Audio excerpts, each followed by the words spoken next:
Good evening, everybody, and welcome to our webinar hosted by GemAtlas with Jeremy Shepherd.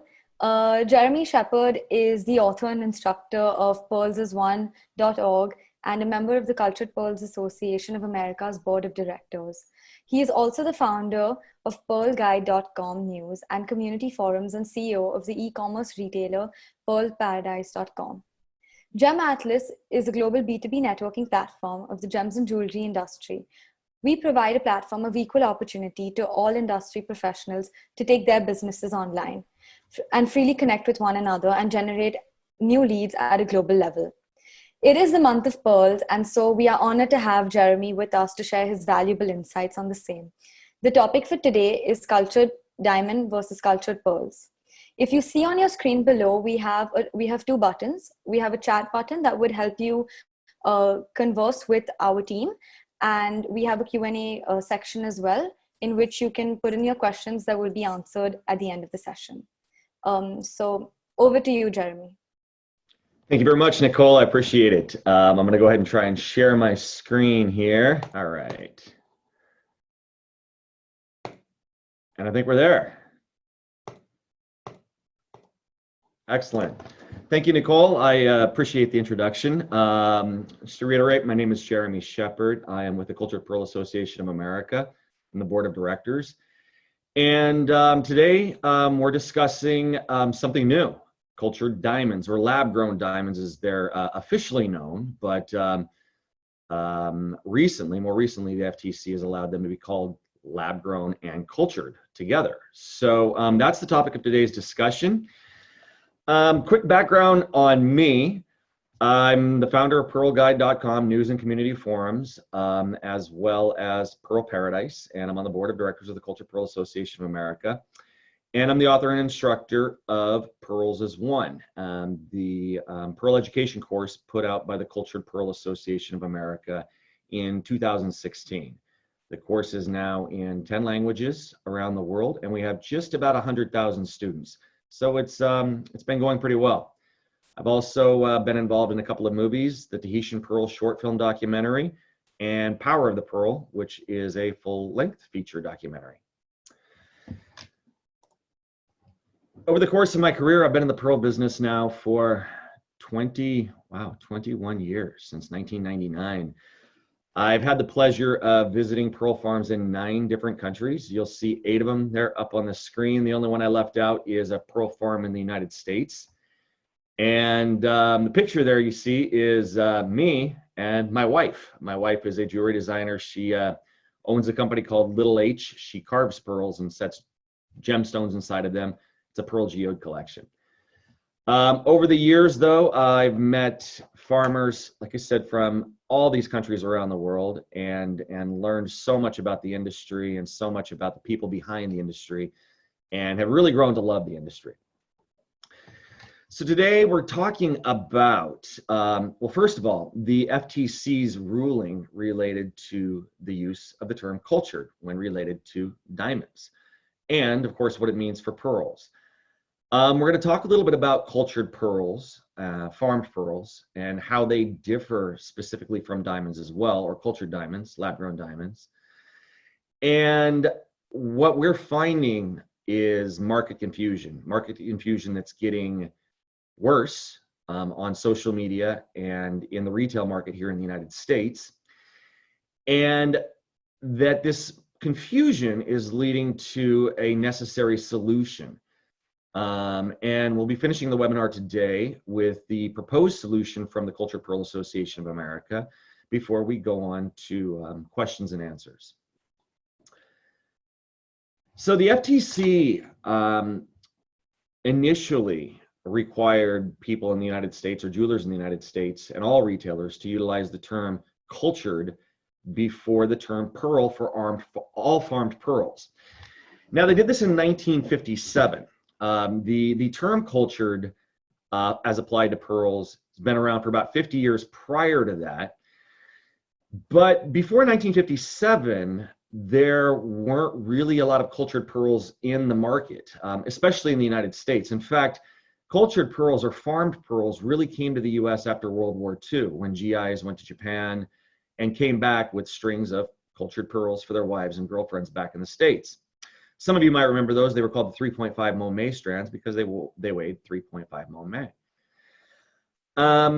The reason the FTC did this in 1957 was because they needed to protect consumers. Consumers assumed all pearls at the time were natural pearls. In other words, all pearls were found in the ocean, whether they be conch pearls, oyster pearls, you name the type of pearl, they were all natural.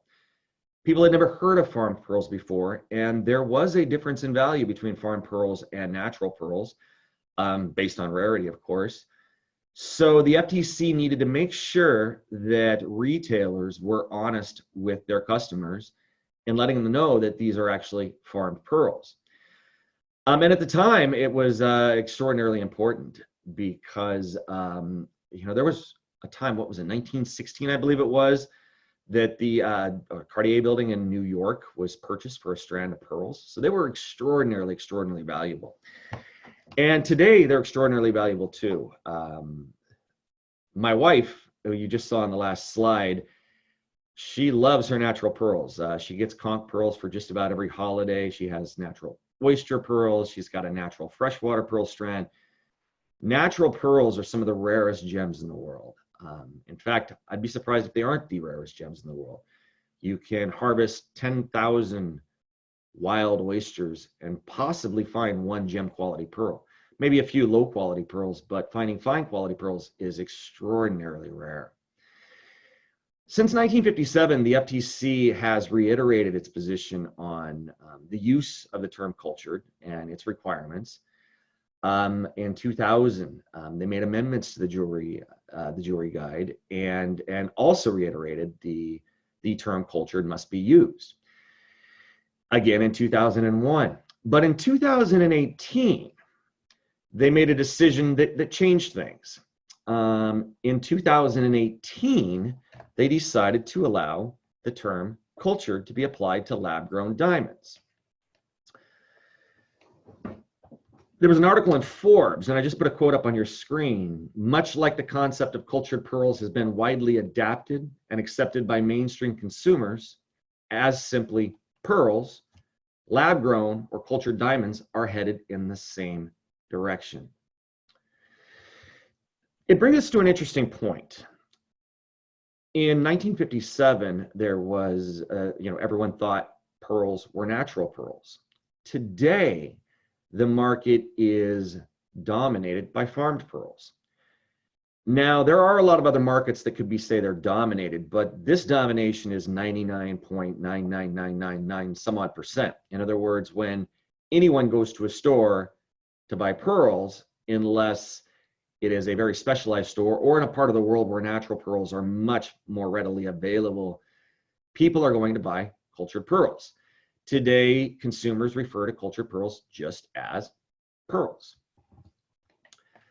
And so the FTC ruling in 1957 doesn't really apply the same way it does today.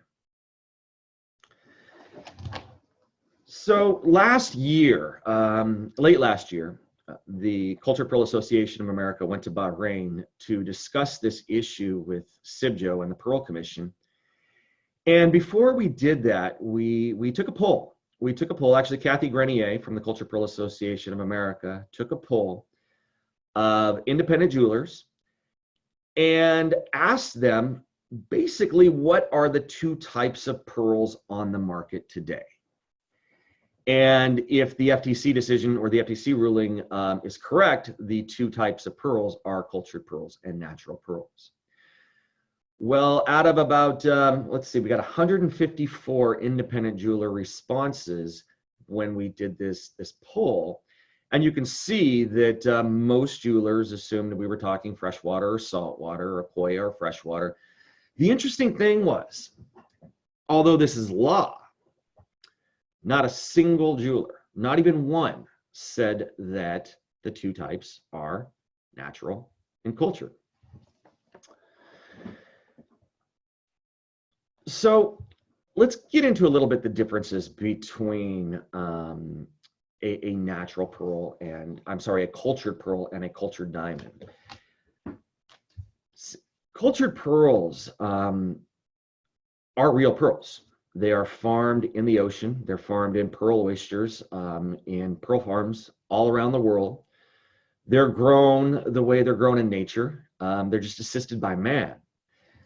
Cultured diamonds or lab-grown diamonds, on the other hand, are well, there you go. They're factory made. I found this picture online, shiradiamonds.com, a photo of a lab-grown diamond warehouse. It appears to be a warehouse or a factory of some sort. And the diamonds are created through, I believe there's two different methods of creating diamonds, heat and growth. They take a slight sliver of a diamond and they grow a diamond around that diamond. According to the FTC, it's basically the same as a pearl, because at a pearl farm, at least at a saltwater pearl farm and some freshwater pearl farms, a nucleus is added to the pearl oyster along with a piece of mantle tissue. And then the pearl sac grows around that nucleus and then a pearl forms. So the FTC decided that because lab-grown diamonds are started with a seed, and then the diamonds are grown around them, they're diamonds, basically, just like pearls, cultured pearls are pearls. So because of that, the FTC allowed the industry to use the term cultured diamonds. There was a caveat with that. And the caveat was that they couldn't just use the term cultured diamonds. They had to specify that the diamonds were lab-grown cultured diamonds. So a natural pearl versus a cultured pearl, as I've just explained, is really only differentiated by human intervention. Now, you can have a pearl farm, for example, that raises its own oysters or collects oysters from the wild to implant, and natural pearls are often found, especially with the ones that are found in the wild. Those may still be natural pearls, but what about the pearls that are grown, or the oysters that are grown in hatcheries, or the pearls that are found growing naturally next to the cultured pearls or next to the farmed pearls in the pearl farms? Well, those are still cultured pearls. They're still cultured pearls because there is some form of human intervention. A pearl happens, well, not from a grain of sand. Believe it or not, that is one of the biggest myths of the pearl industry. It's a myth that we've known for over 100 years is not true. It's not a grain of sand that creates a cultured pearl. I'm sorry, a natural pearl. It's a displacement of epithelial cells, or cells that are within the mantle tissue that line the inside of the shell, the cells that are responsible for depositing nacre, or the calcium carbonate on the inside of the shell that creates the mother of pearl. When those cells lodged, and basically you could almost describe it as even turning around, well, they're genetically programmed to produce mother of pearl, to produce nacre.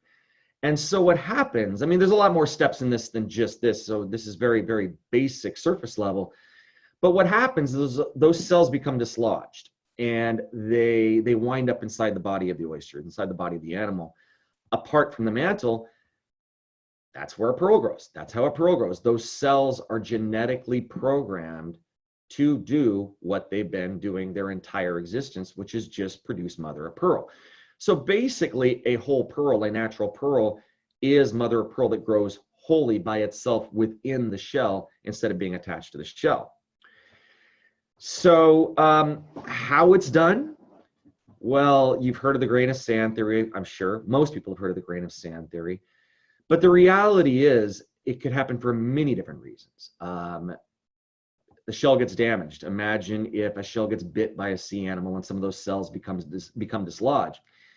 What it really comes down to is a natural pearl it's a miracle. It's a miracle of nature. It's 1 in 10,000. It's something that happens to this shell, some sort of damage or something even catastrophic, perhaps, that the shell survives, turns into something beautiful, a pearl. So about 100 years ago, Kokichi Mikimoto discovered how to recreate that miraculous process. And he did it through a lot of trial and error over a number of years. But basically, he took a nucleus or a bead and inserted it into a gonad of a host oyster, along with a piece of mantle tissue. Well, first he wrapped the nucleus with a mantle tissue and grew the pearl that way, but a couple other enterprising Japanese people came up with another idea of doing it, which is simply setting the tissue next to the bead inside the gonad, and that tissue with the epithelial cells grew around the bead in the pearl sac, deposited in nacre, and voila, the miracle was born. So that's the difference between the natural and a cultured pearl. Basically the same process in the same animal, in the ocean, grown the same way. So the term culture. Now, the term was added to pearls about 100 years ago. And the origin of this term is really important to understand. In Japanese, cultured is yoshoku. Yoshoku shinju is cultured pearl. Yoshoku means aquaculture in Japanese.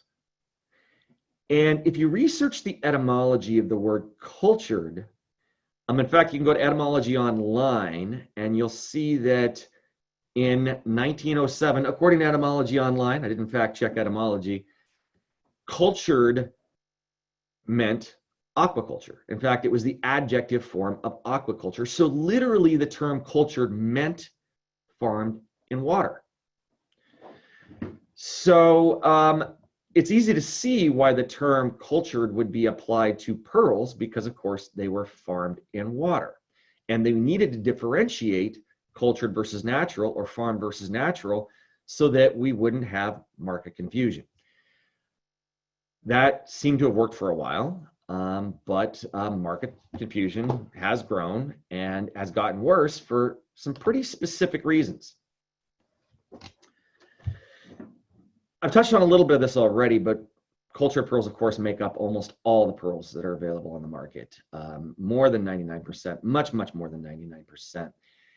And the farms are not only oases in the middle of the ocean, in the middle of places like the Coral Triangle in the Philippines, but they're also in a lot of indigenous communities because they're typically very far removed from large population centers, because pearls and pearl oysters need that clean, pristine water in order to grow. Otherwise, the pearls come out, well, not very good. And so these communities now all over the world are growing, they're thriving, and they rely on this. Pearl farming is basically one of the only methods of income in some of these communities. And the farms are able to not only support the communities, but also end other types of economic programs that they may be doing. For example, cyanide fishing, dynamite fishing, things like that that people did in these communities. It's now being replaced by working on pearl farms and education through the communities that are being built around the pearl farms, and other industries that local native indigenous people can do and survive. They've introduced things such as beekeeping, farming, education, hospitals, etc. So they're more than just random fishermen finding an occasional oyster in the water, opening it up and finding a pearl. There are a lot of livelihoods at stake here. It's also a sustainable practice. It's a very sustainable practice, especially when it's done with the right intention. Pearl oysters are filter feeders. A lot of people might not realize this, but a single pearl oyster filters gallons and gallons of water every single day. And they're one of nature's only filter feeders. Before farmed pearls really came to the market, natural pearls were collected, and natural pearl beds were completely decimated all over the world. The filter feeders were being removed from the oceans, and you don't have to be an environmentalist to know how much the ocean needs those filter feeders. And these farms not only are they raising these filter feeders, but they are propagating these oysters all over the world because they're some of the healthiest oysters anywhere. Oysters on a pearl farm, healthiest, happiest oysters on the planet. So the market confusion. We're relatively early into this, but it's coming on strong. Consumers are getting confused by the term culture. What does it mean today? Does it really mean what it meant 100 years ago? I think we'll see in just a little bit that that's not really the case anymore. Also, now that the diamond industry has come in, the lab-grown diamond industry has come in and decided to utilize this same term, more confusion is growing, and it's caused more debate. There's been a lot of debate about, well, we need to re-educate people and just say, no, this is not what cultured means, it means this. It's easy to do. I mean, it's easier to say than to do when the etymology of the word is currently changing again. And although I said we're early, slightly early in this, really we're in the middle of this right now for the cultured pearl industry. Where we're early in this are for other gemstones, such as sapphires, emeralds, etc. Where we're not early in this, and those of you who are in the diamond industry know this, is also in the diamond industry. It's created a huge problem for the diamond industry, removing the term natural. Now diamonds are going to be called mined. Now they're up against cultured, and cultured is supposedly clean and green. It's causing some problems. So we did another poll before Bahrain, and this time we polled 10,000 people. And you can see the poll up on the right-hand side of the screen, but one thing you don't see there is that we polled these people as the Cultured Pearl Association of America and Pearl Guide. The poll was simply, what does cultured mean in terms of pearls? 54% of those respondents said lab grown. We had another 16% that said simulated, and imitation was 8%. Out of everyone we polled, we had a 22% response rate that knew that cultured pearls were real pearls. It's a clear shift in the etymology of the word and clear shift in the consumer perception of what they believe the term means. Although the FTC did mandate and requires that companies apply the term lab grown as well if they're going to use the term cultured. And in fact, last year, I believe the FTC sent out 7 different letters to companies that were skirting these regulations. The problem continues to grow, and you'll see a lot of ads online, especially on social media, for cultured diamonds. Cultured diamonds are the new clean, they're the new green, they're good to the earth. This is what you're reading. What you're not seeing much of, and you're starting to see even a lot less of, is use of the term lab grown. Now we're starting to see it cross over to other gemstones as well. Over here you've got cultured Colombian emeralds. Let's see if this link works. There we go. Cultured Colombian emeralds. You'll see here, there's nowhere that it says lab grown.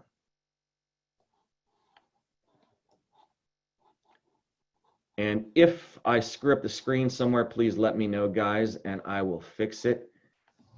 Still learning how this whole webinar thing works, Zoom. On top of that, we've got cultured sapphires. Again, no mention of lab grown.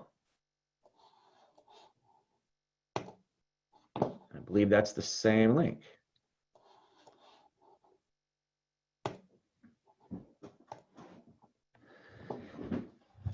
There's also a company in the UK, and now this is a company we discussed a little bit in Bahrain last year, Larkenberry. Larkenberry's entire business is cultured diamonds, and they've got a lot of social media videos, and you can see the website. They just use the term cultured. Nowhere in there do they say these are lab grown. I mean, maybe they do somewhere on the website, but it's not really obvious. Instead, they're clean, They're conflict free. And in fact, if you see some of the videos, they're better than mine for so many reasons, according to them. What they're doing, though, is causing tremendous confusion and a lot of headache for diamond industry people, especially people who sell natural diamonds. And I'm sorry if I can't say that now, mind, but to me, that's natural. So there's a growing need for a solution here. And this need extends beyond the pearl industry. The pearl industry, the cultured pearl industry especially, we're sort of the canary in the coal mine in this situation, because it's our term that the lab-grown diamond industry has piggybacked on. It's our term, and I say that sincerely. We're the Cultured Pearl Association of America. We've been around for over 50 years with one purpose, and that is to educate people about what cultured means, what farmed pearls are, what the beauty of those are, why they are just as important and just as valuable as other fine pieces of jewelry. So it's personal to us. It affects the farmers. It affects the industry, sellers, retailers, all gemstone sellers. It's starting to affect, and it's going to start affecting the entire industry quite a bit more. Social media didn't exist in 1957, and social media specifically has created more problems than I think most in the industry are really aware of. And social media is something I'm sensitive to because my business, my entire experience in the pearl industry has been through social media, the Pearl Guide News and forums, pearlparadise.com, Pearls is One. These are all e-commerce and internet-based platforms and companies. And so our business, my business and education is all built around social media and online. So I want to show you how consumer perception shifts. And you can see these ads here, cultured diamonds, without the term cultured pearls, just on Instagram. But let's take a look at just one Instagram post. So this video is of a lab-grown diamond. However, the True Gem Company. How many of you saw our surprise drop on Sunday? Stacks today. Well, those of you who missed it, here it is. Recycled True Gem cultured diamonds. Gem diamonds. Gem diamonds. Nothing says lab grown. Now, why is this a problem? Well, diamonds are the king of the hill. And in social media, trends follow popularity. And what you'll see here is this video has 49,267 views. It's a simple iPhone video of a ring on a finger with 50,000 views. That's really hard to do with other types of jewelry. It's not difficult to do with diamonds. Very difficult to do with other types of jewelry. Why is that? Well, every woman that's thinking about getting married that wants to put a diamond on her finger is constantly scanning in Instagram and these other social media sites looking for ideas. There's now 50,000 people that have seen this one Instagram ad and suddenly probably assume that it's a cultured diamond. It's a real diamond. Or maybe they do their digging and find out, no, that just literally means it's a lab-grown diamond. So what does that mean pearls are? 50,000 people.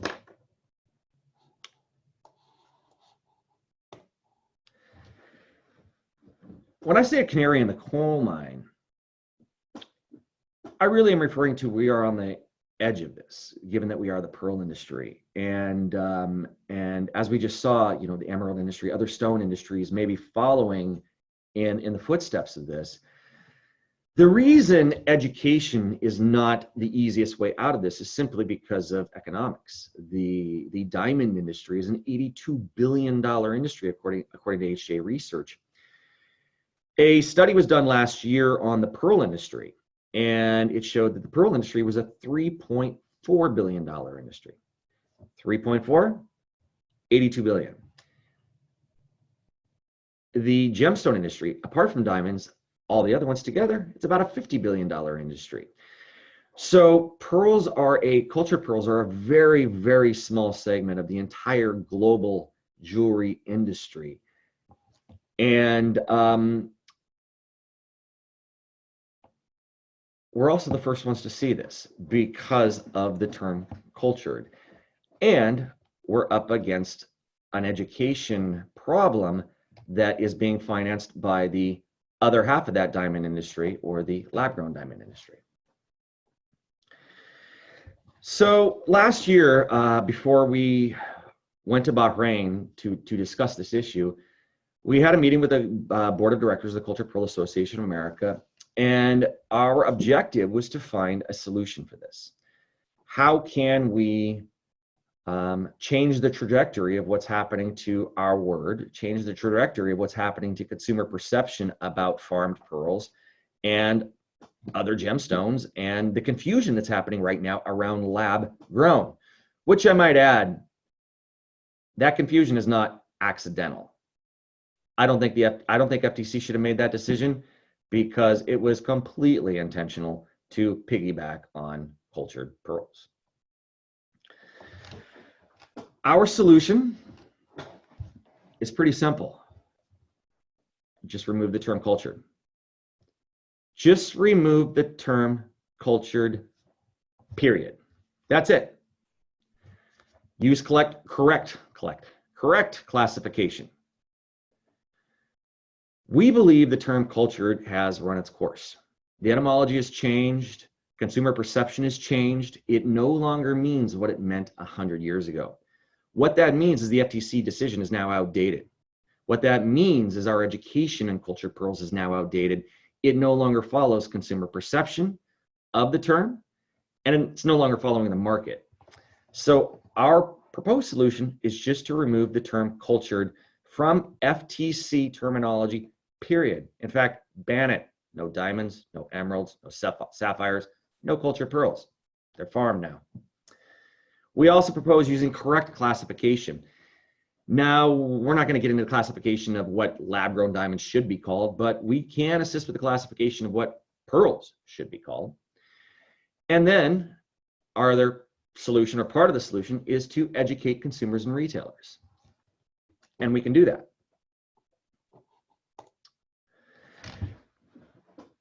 We call for moving to simply 3 categories of pearls.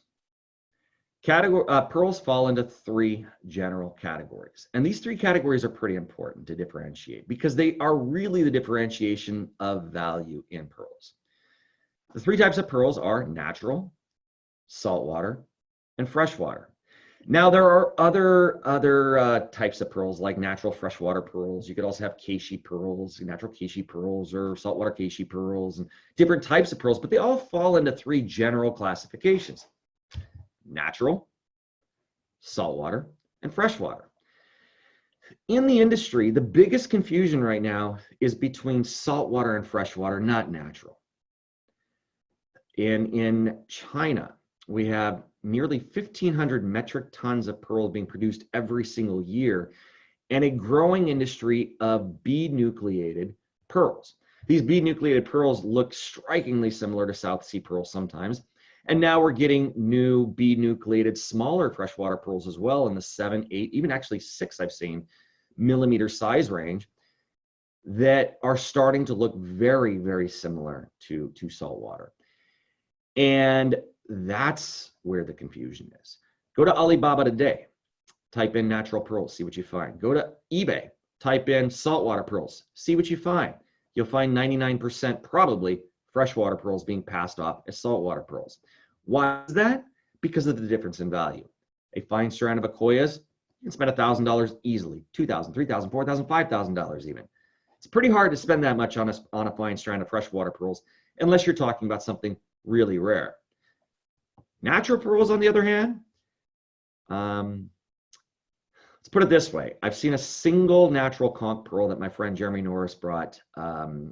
He's a natural pearl dealer here in California. that he had purchased for about $150,000. And it was about the size of my thumbnail. Beautiful, beautiful pearl, extraordinarily valuable.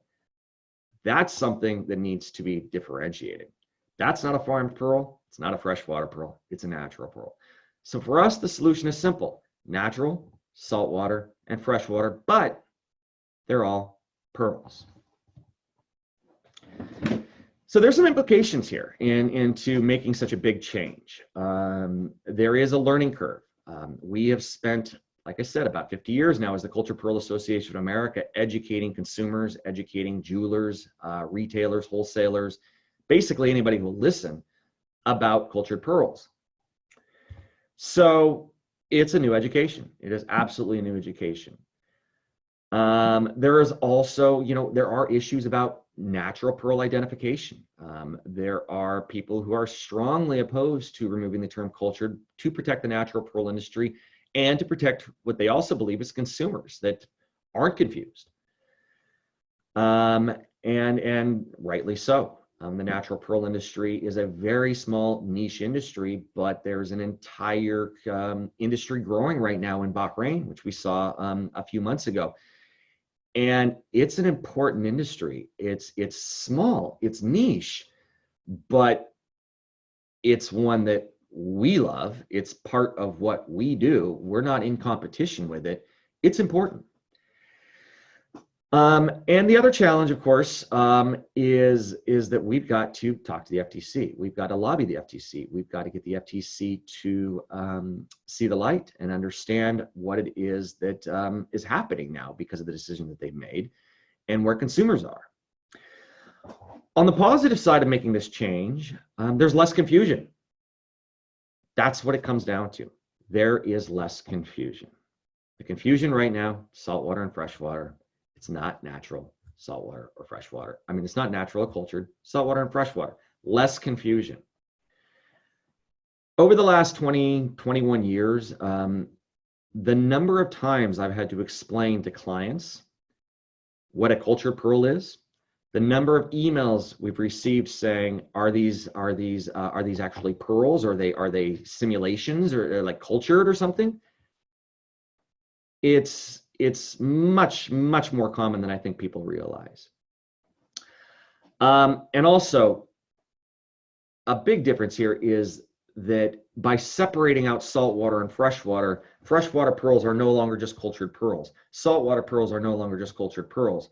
Part of the confusion between freshwater and saltwater pearls is that technically they're both just pearls. But compare a golden South Sea grown on a pristine farm in the Philippines to a dyed bead nucleated freshwater strand from China. On one side, you've got up to $100,000 necklace. On the other side, you've got a $200 to $500 necklace. Well, those dyed pearls are now being sold all over the place, especially online, as Gold South Sea pearls. They're both cultured pearls. Difference in value is huge. There needs to be a distinction between freshwater and saltwater.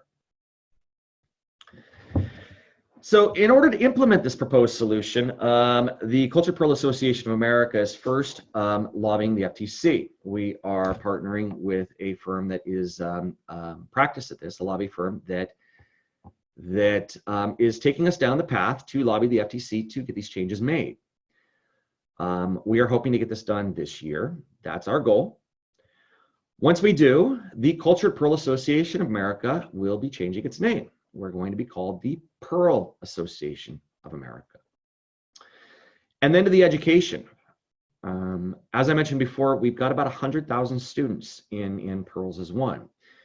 We also have the most taken Pearl education course in the history of the world. We have about 75,000 now, I believe, subscribers to our industry newsletter. And so we are going to educate the public, and we're also going to educate the public through our social media campaigns.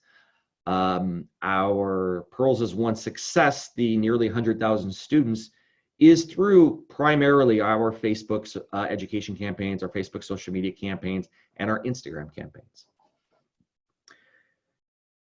We will also add a new module to Pearls as One. And those of you who are students and and have gone through the course, you'll know that the course right now is really just about farmed pearls, all types of farmed pearls. There is a little bit on natural pearls in there, but we are currently, still have been, the Cultured Pearl Association of America. So once we change our names, we're going to also add natural pearls to bring pearls all together as one.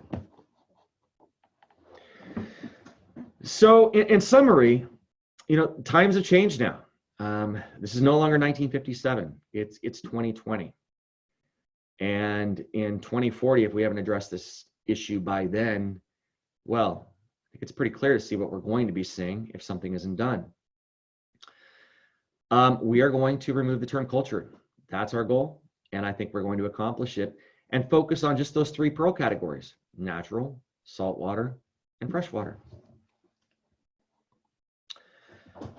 If any of you haven't taken the course yet and you're interested in taking the Pearls as One course, like I mentioned, it's available in 10 languages. We have 4 instructors in 4 of the languages where you're able to interact and engage with the instructors. I'll even show you, if I can pull it up here.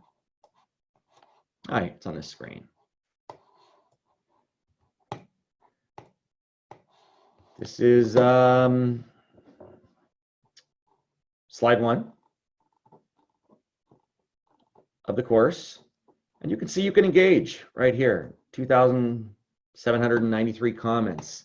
And we cover everything in the course. Souffle pearls, Edison pearls, things you may not have seen elsewhere.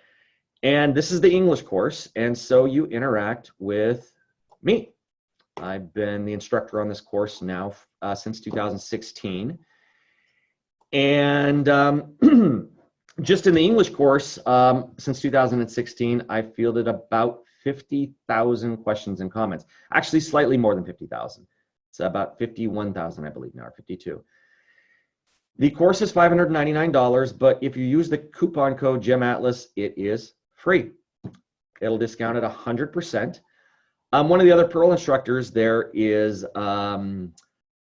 Douglas McLaren, a close friend of mine, Pearl farmer from Mexico.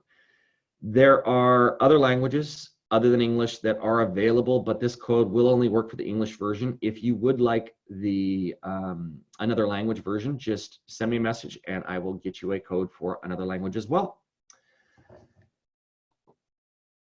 And that's all I've got. So I will open up the floor to questions. Can you give us more information on the pearl nucleus? Well, the pearl nucleus is, you know what? If you go on to Google and type in Fukui Shell Factory, F-U-K-U-I Shell Factory, there's a YouTube video I shot at a nuclei factory in Asia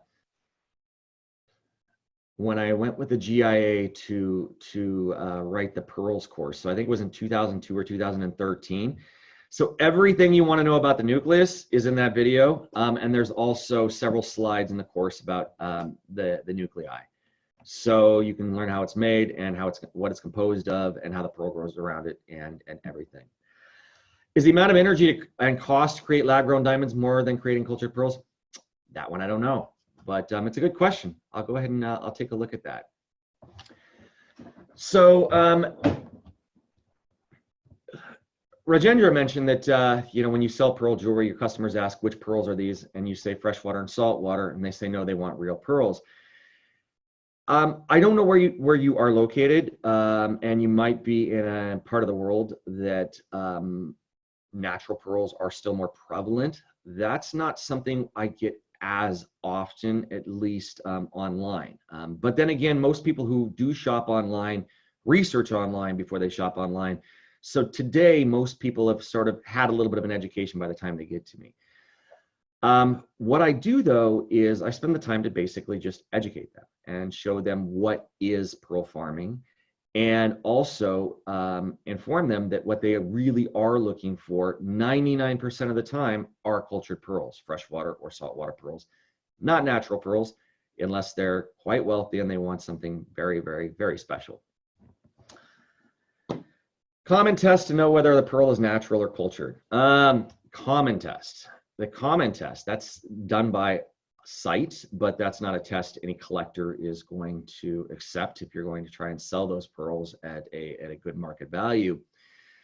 GIA, for example, SSCF does it as well, has a number of different tests. They can do destructive tests to determine, they can do non-destructive tests. A non-destructive test, for example, might be a strand of pearls that is all natural, but there's one pearl in the center of it that might be cultured, and it has a nucleus inside of it, a bead nucleus. Well, one of the ways they can tell that that is a cultured pearl is the bead nucleus is made out of freshwater mussel shell, and it has manganese inside of it. So if you hit it with the right sort of wavelength in a machine, it glows. And so I've seen full strands of naturals where even the single cultured pearls can be pulled out of it. I've got a really nice strand of a double strand of natural pearls, a double length, double strand of natural pearls that I bought for my wife for our anniversary a couple of years ago.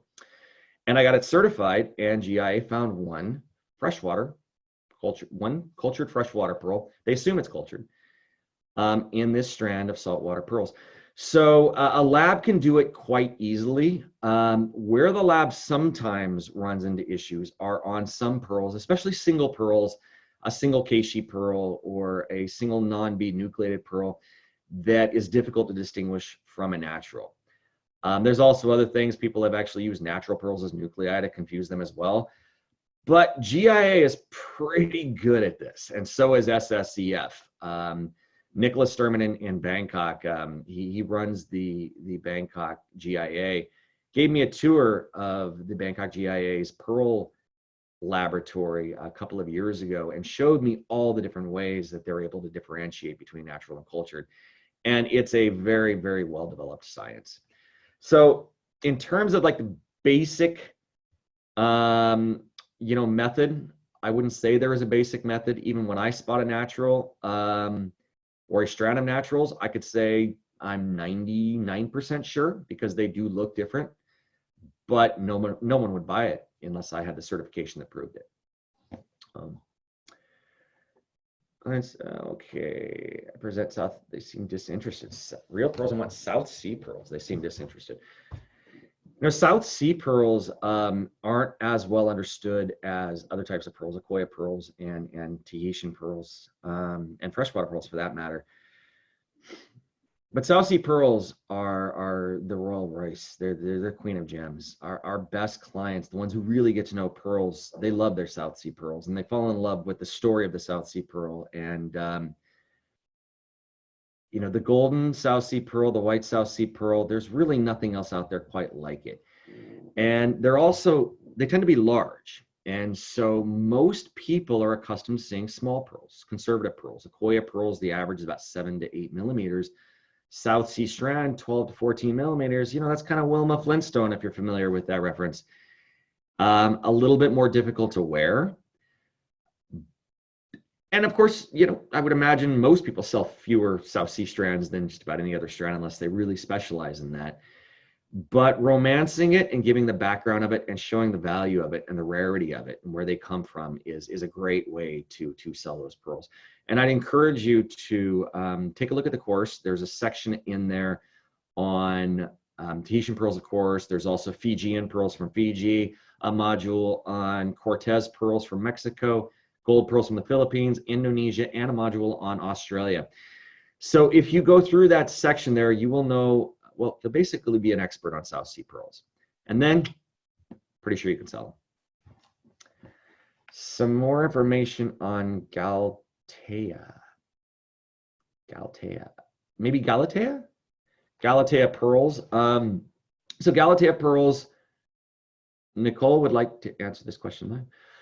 So Galatea pearls are a type of pearl. It's grown by Chi Huan of San Dimas, California, and basically it is a gemstone-like bead. I believe it's barium sulfate or something like that. It's composed of dyed blue. It's put inside of an oyster, and he's also used real gemstones in this as well, or real semi-precious gemstones. And a pearl is grown around it. And then the pearl is carved and the bead shows through the nacre. Now, I understand in order to use the genuine semi-precious stones and not the imitation stones. The way it's done is a starter pearl sac is created because the gemstones are too porous and they also have iron in them, so they would kill the oyster. And so a starter pearl sac is grown, and then the starter pearl is removed, and then the bead is stuck inside the pearl sac. It's similar to the way beaded freshwater pearls are grown in a second generation type fashion. So Rajesh answered is asked if lab-grown diamonds seed required for growth of diamonds is the same for pearls. No, lab-grown diamonds are started with a seed of diamond, whether it's a piece of lab-grown diamond or natural diamond. I'm not an expert in lab-grown diamonds. I've done quite a bit of reading on it, but I haven't fact-checked anything that I've read, so I wouldn't put my name behind it. But there's a lot of information now online, and you can learn about how they grow diamonds. But definitely different than the nucleus for pearls. Isn't it good that the concept of culture exists as both diamonds and pearls, mining and farming are a big impact on the environment in a negative way? What are your views on this? I know the stories, the blood diamonds and the mining of what happens to the earth when gems are pulled out. And I do have my own personal opinion on that. And I'm not going to say that I think lab-grown diamonds are a bad thing. I don't necessarily think they're a bad thing. I think they can even be an entry point to people who eventually will want to get, the natural mined diamonds. But part of your question, though, was about the damage it does to the environment. There has been some damage done to the environment in China. In freshwater pearl farming, the water table has been damaged by all the chemicals that have been inserted into the ponds, the man-made ponds where freshwater pearls are grown. And that's happened because in the freshwater pearl industry, pearls are considered more of an agricultural crop than a gem. A lot of the farmers, if you drive around rural China, in parts of China where freshwater pearling was, or maybe even still is, prevalent, you'll see family farms all over the place. And they could be houses on the side of the road with nothing more than a pond behind them with a few dozen jugs floating in the water that are holding pearl baskets, shells full of freshwater mussels growing pearls. So it's if the price of pearls goes down and the price of rice shoots up, well, then they remove the pearls and they grow rice. It's agricultural. And so what they found was adding a lot of chemicals to the water could increase the size, could speed up the growth, potentially increase the luster. And these were harsh chemicals. And so these chemicals would seep into the ground, hit the water table, and cause damage. So a lot of areas in China have actually shut down pearl farming. And believe it or not, now there's a big push. Not many people have heard about this, although there's going to be an article coming out, I believe, in Gems and Jewellery pretty soon by a researcher from China. The government is stepping in, and they are trying to turn their industry green. Now, I think there's several motives for that. First, of course, thankfully, is for the environment, but there's also the motive of they can see the direction the world is going, the environmental push in the world, and see what damage. Then they can see the damage to the reputation that what has already happened has done. Now, that being said, when we pivot to saltwater pearl farming, I disagree that there's damage there. There are some methods of cleaning shells, for example, in French Polynesia, where the shells are pulled up onto a boat and they're sprayed clean and all the biofouling is removed and it's dumped back into the lagoon. Well, yeah, that can create some problems. You can get overgrowth, algae overgrowth in the lagoons. The lagoons don't have the same water flow you're going to find in the open ocean. There are ways around that. And for example, my friend Josh Humbert owns Kamoka Pearls on Ahe, and he brings his shells to a part of the atoll where they're actually cleaned naturally by fish. And he's taken some great underwater shots of doing that. If you want to see some of the most beautiful photography in the world, Google Josh Humbert and Kamoka Pearls. Amazing photographer. But that's just Tahitian pearls. And overall, though, the environmental impact is tremendously positive, even with Tahitian pearls. Remember, these are filter feeders. In the Philippines, the Jewel Mare Pearl Farm, which I've had the honor of visiting twice now, they have an area, I'm trying to think of the size of it, and it's escaping me now. But when you're flying over it in a helicopter, it's as far as the eye can see. It's a national protected area. It's a protected area, protected by the government, protected by them, no cyanide fishing, which, by the way, a half teaspoon of cyanide can take out, I believe, an entire acre of coral. People don't realize how the fish get to the tanks at restaurants all over the world when you're getting live fish. It didn't swim into that tank. A diver very often went down with some cyanide, sprayed it around, and the fish floated to the surface. Or the fish, maybe not floated to the surface, but it got knocked out, it passed out.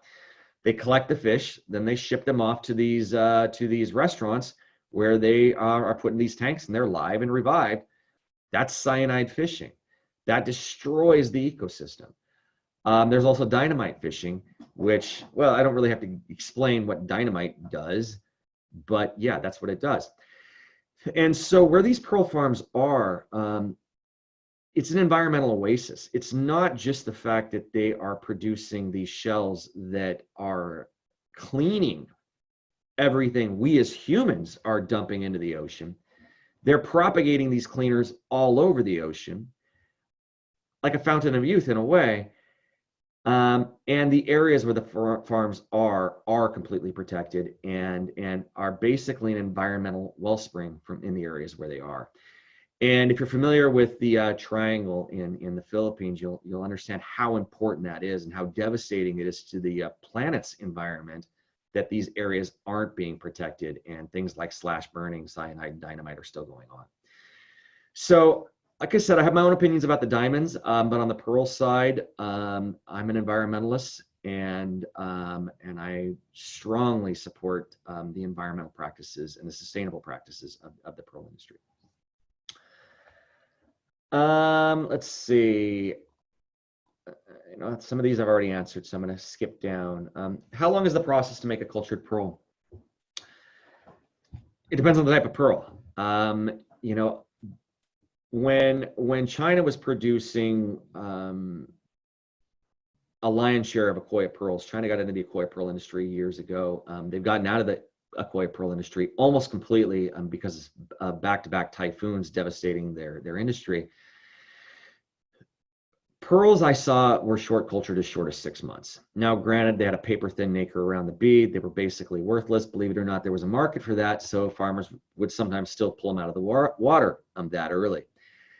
For the most part, a fine Akoya pearl, you need koshimono, not tonemono, koshimono, which is 2 seasons. It's got to grow, for about 2 years. Same with Tahitians, at least 18 months. You'll have other types of pearls. Some farms might grow their pearls for 2 years or 4 years. And believe it or not, freshwater pearls typically grow 2 years, 4 years, 5 years, even 6 years. So it really depends on the type of pearls. There's not really a clear answer to that. But you could say it could take 6 years because you've got to grow these shells. Then you've got to, anyway, just the growth, anywhere from about adequately, I would say, minimum of a year up to maybe about 6 years. Souffle pearls. Souffle pearls. The piece of jewelry you saw in the presentation, the pearl that was cut open that had the sapphires in it, is one my wife made. She cuts those pearls in half and she sets the stones inside of them. So souffle pearls are grown by harvesting an initial pearl out of a pearl sac and then inserting into the existing pearl sac basically earthen matter. And I use the term earthen matter. It's just dirt. It looks like dirt. Elizabeth Strack tested some of it, and I think she called it earthen matter. And I think that's a polite way of saying dirt. Where do they get it? Probably the ground. I don't know. So they put the dirt inside the pearl sac. They put the shell back in the water. The pearl sac closes back up again and does what it was already doing, which is secreting nacre, and it grows a pearl around that dirt. And that dirt, in fact, I'll even pull it back up here again, if I can. If she lets me. No, I can't do it anymore. So when the pearl is drilled, that dirt, it can be soaked in like a hydrogen peroxide or water solution. and that earthen matter turns to mud and it comes out. And so what you're left with is a hollow pearl. And so the great thing about these hollow pearls is, well, first of all, the color often tends to be just phenomenal, as well as the luster and orient. Yes, it's freshwater, but I said it, the orient, it's amazing.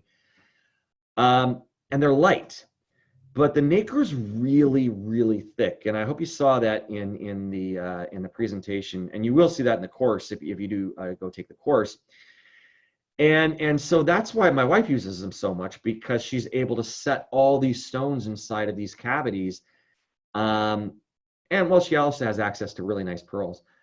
And create these pieces of jewelry without them being super delicate. So when they're not cut up the way my wife does, and they're used as necklaces, they will soak them, they will take all the mud out of them, and then string them. And so what you're left with is a really large pearl that is really light. So it's a unique kind of pearl. Stuck since.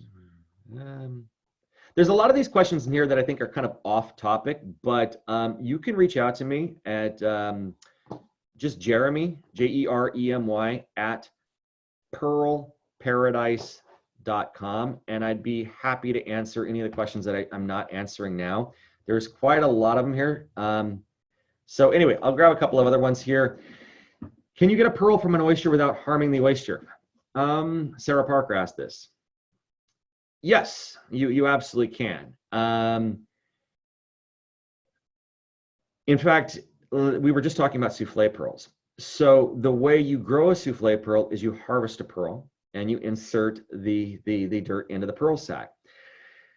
Anytime you're growing a second generation pearl, you're using an oyster or a mussel that has already been used once and has already grown a pearl. This isn't the case with all pearl oysters. Akoya, for example, are only used once.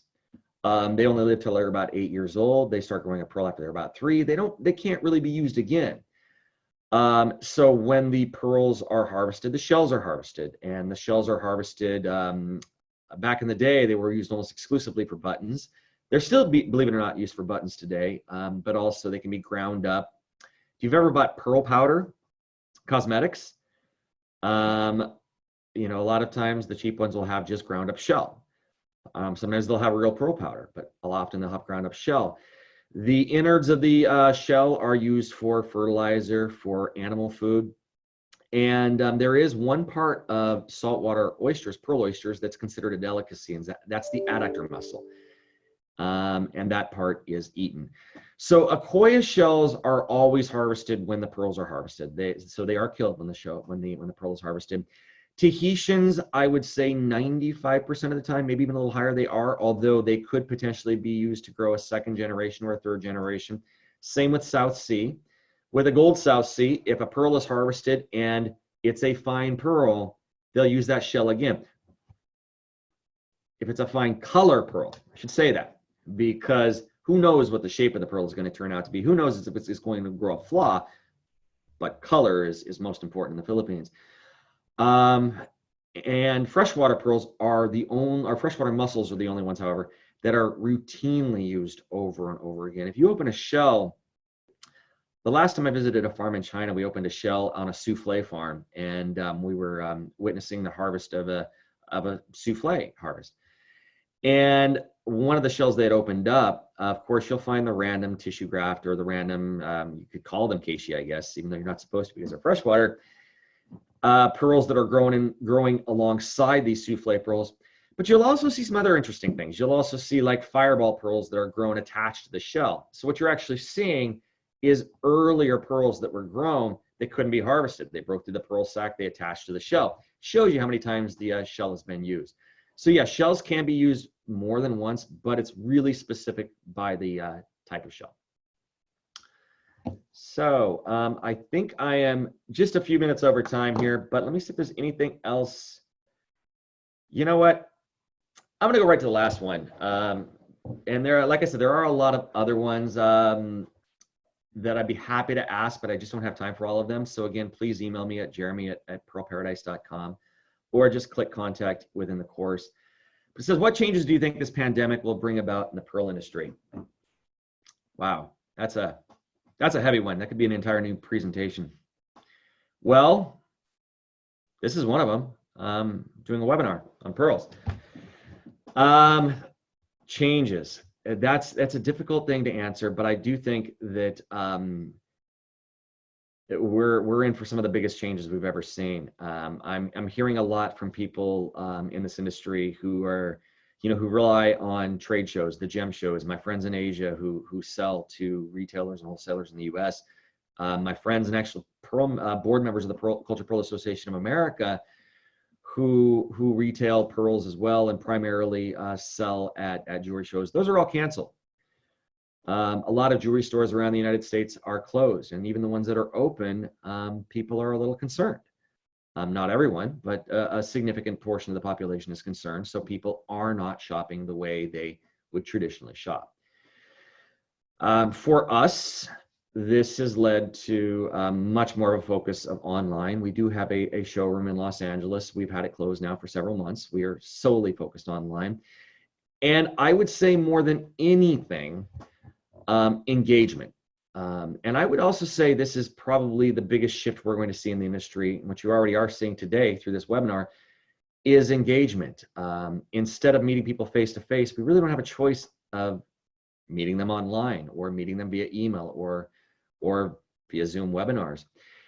And so what I'm seeing now is I'm seeing a lot of traditional people in the industry learning how to use this thing, this little camera, and Zoom, and starting up their own websites and figuring it out. Like any giant crisis in the history of mankind, apart from possibly the asteroid that hit us millions of years ago, these crises create giant opportunities for the people who are here. And I guess people weren't there when the asteroid hit, but the dinosaurs were. It didn't work out so well for them. So it's a crisis. Yeah, it's absolutely a crisis. But I truly believe it's also the biggest opportunity of our lifetimes. And the way we engage with this crisis, the way we carry ourselves, and the way we focus our intentions and focus on what matters in business and in life, I think really determines how well people are going to pull through this pandemic. And so I don't think there's a specific answer that is industry-wide. I think, unfortunately, a lot of people are going to go out of business. And a lot of people are going to thrive. So it just depends on which one are you. So I'm going to end it there because I'm about 10 minutes over. So I'm going to turn it back to you, Nicole. And if you have any other questions, you have my email address, and I'd be happy to answer them. Thank you. Thank you so much, Jeremy. It was a pleasure to have you, and thank you for sharing your valuable insights and expertise. We would also like to thank the audience for a very active participation throughout the session. And we hope that you all enjoyed this session and can use this information in each one of your respective business professions. If you have any other questions, you can always email them to info@gematlas.com, and we will always forward them to Jeremy. So thank you very much, Jeremy. It was a pleasure to have you. Our next webinar is with Ms. Chi on the 18th of July. She is the founder of the Diamonds for Peace, which is an NGO in Japan. Their vision is to have a world in which diamonds are mined, cut, and processed with humanitarian and environmental considerations. You can register for the same by clicking on the link shared in the chat box. And I hope to see you all there. And thank you and have a great day.